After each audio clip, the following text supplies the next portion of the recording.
लहंगा के धूल भतार झारे भतार झारे लहंगा के धूल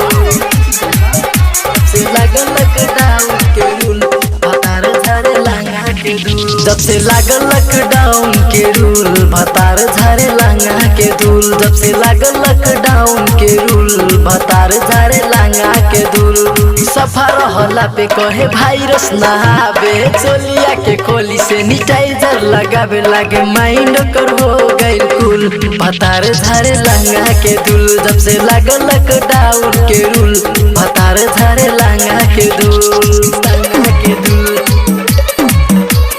लहंगा के धूल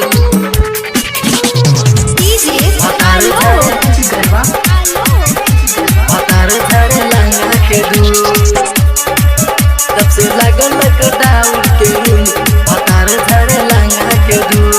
करफू के चलते रहे घर के भीतरिया गरम करेला पिया हमरो से चरिया हमरो से चरिया हमरो से चरिया करफू के चलते रहे घर के भीतरिया गरम करेला पिया हमरो से चरिया जहाँ तहा से सैनिटाइजर चुआबे ढोरी में धके और दुनू बेर मिलाबे लागे रस मोरा बह जाए फूल भतार झारे लहंगा के धूल जब से लागल लॉकडाउन के रूल भतार झारे लहंगा के धूल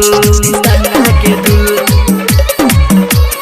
लहंगा के धूल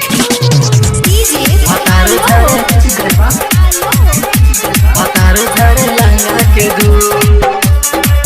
जब से लागल लॉकडाउन के रूल भतार झारे लहंगा के धूल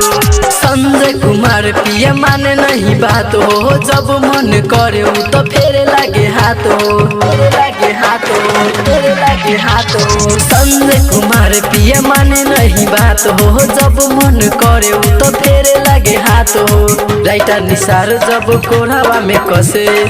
देखी देवर हजरत खूब हंसे रसे टाइट जवानी गइल झूल भतार झारे लहंगा के धूल जब से लागल लॉकडाउन के रूल भतार झारे लहंगा के धूल।